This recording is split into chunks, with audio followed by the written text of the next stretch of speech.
আসসালামু আলাইকুম ওয়া রাহমাতুল্লাহি ওয়া বারাকাতুহু। যারা আমার কাছে প্রশ্নগুলো পাঠাচ্ছেন, ভিডিওর লিংক পাঠাচ্ছেন, আপনাদেরকে উত্তর দেওয়ার জন্য বা এই কথাগুলো বলার জন্য আপনাদেরকে ধন্যবাদ জানাই।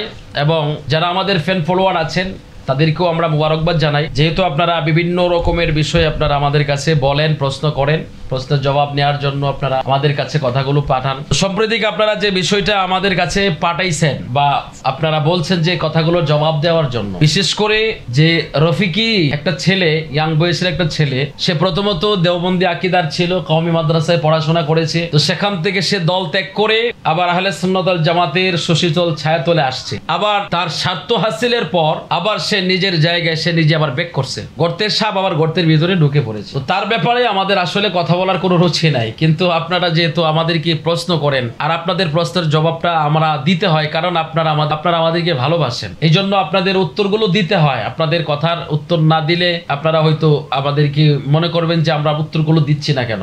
আসলে এই সমস্ত ঘৃণিত কিছু মানুষ আছে যাদের ব্যাপারে কথা বলা, আসলে মূলত এদের ব্যাপারে কথা বলা আমাদের রুচি আসে না। এরা এতটা নির্লজ্জ, বেহায়া, এরা নিকৃষ্ট প্রাণী হিসাবে ওদেরকে বলতে পারি আমরা।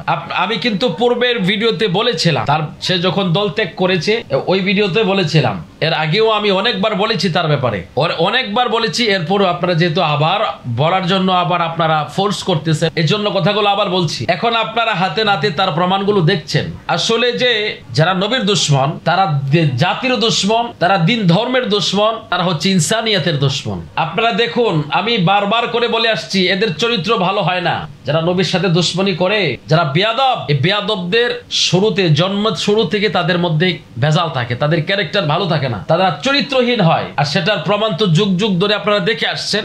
আবার নতুন করে এই বিয়াদবের চরিত্রটাও আপনাদের সামনে ভাসিত হয়েছে। সে কিভাবে কোন মেয়ের সাথে কিভাবে চ্যাটিং করতো, কিভাবে কথা বলতো, কারে কখন বিয়ে করেছে, কতদিনের কন্ট্রাক্টে বিয়ে করেছে, কিভাবে করেছে, এই সমস্ত বিষয়। আচ্ছা বলেন তো দেখি, একটা সাধারণ মানুষ এই সমস্ত ঘৃণিত কাজ করে?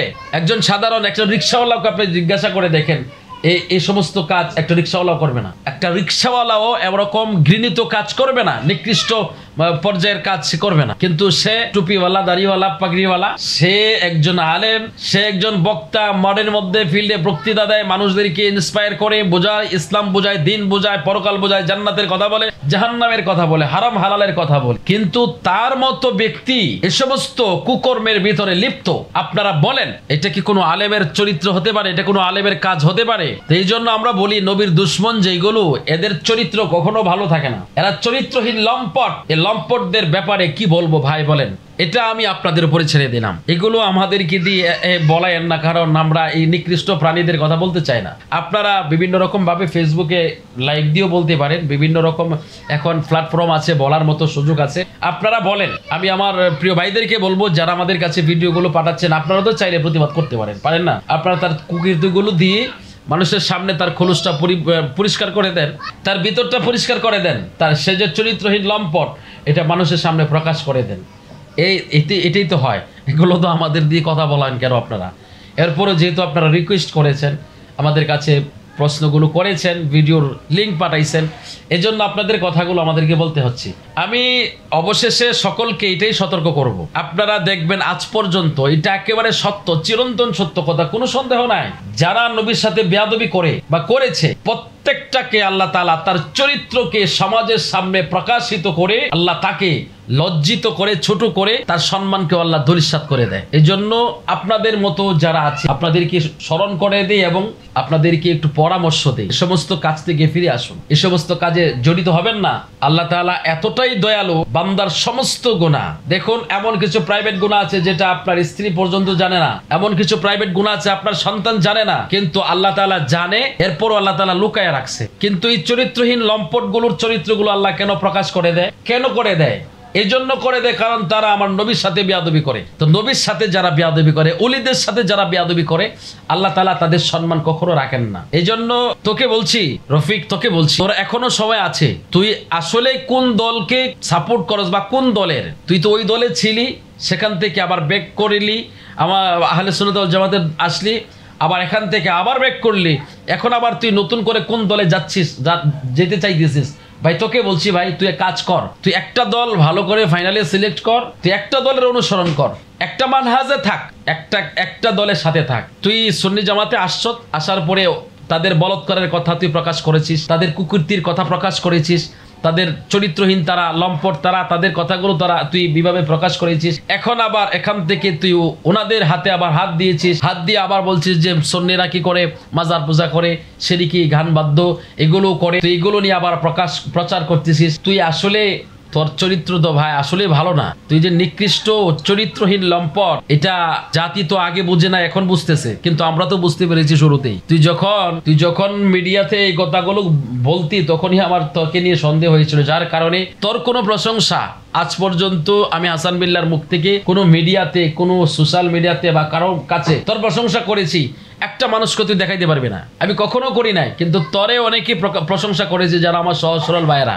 তোকে অনেক প্রমোট করেছে আমার সহজ সরল সুন্নি ভাইয়েরা, কারণ সুন্নিরা তো সরল মানুষ। এই সরলদের ভিতরে আমি এক পার্সন যে আমি তোর প্রশংসা করি নাই, কারণ আমার শুরুতেই তোর সন্দেহ হয়েছিল যে তোর চরিত্রের মধ্যে ভেজাল আছে, যার কারণে আমি তোর প্রশংসা কখনো করি নাই। তো এখন তোর সমস্ত কুকীর্তিগুলো প্রকাশ হচ্ছে, কিন্তু এটাই শেষ না রফিক। তুই আরো যে কত জায়গায় কোন জায়গায় কি কি করেছিস সবকিছু ফাঁস হবে, তুই গ্যারান্টি, এটা তুই লিখে রাখতে পারিস। এটা হাসান বিল্লাহ বলছে, তুই এটা লিখে রাখতে পারিস। তোর সমস্ত কিছু প্রকাশ হবে, তুই বাঁচতে পারবি না। তোর প্রত্যেকটা কুকর্ম প্রকাশ হবে। তুই যে সমস্ত বেয়াদবি করেছিস এটার প্রতিফল তুই পাবি। তুই যে মুনাফিকদের সবচাইতে বড়, আরে মুনাফিকের একটা ক্লাস আছে, সে মুনাফিক। তোর তো কোনো ক্লাসের মধ্যে তুই ফরস না, তুই লম্পট তো কোনো ক্লাসের ভিতরে ফরস না। তো তোর ব্যাপারে কথা বলতে আসলে আমাদের খুব মুখে বাজে। আমি আমার প্রিয় ভাইদেরকে বলবো, আপনারা এর ব্যাপারে আর আমাদের দিয়ে আর কথা বলেন না।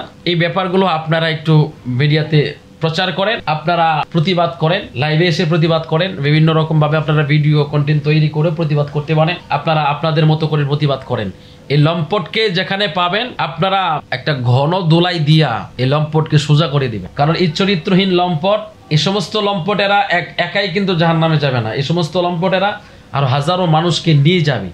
এই জন্য এ সমস্ত লম্পটদেরকে যদি আপনারা ঘন দোলাই দেন, এতে করে আপনারা অপরাধী হবেন না, গুনাহগার হবেন না। এ সমস্ত লম্পটদের বিচার হওয়া দরকার। আল্লাহ তাআলা সবাইকে বোঝার তৌফিক দান করুক। আসসালামু আলাইকুম ওয়া রাহমাতুল্লাহি ওয়া বারাকাতুহু।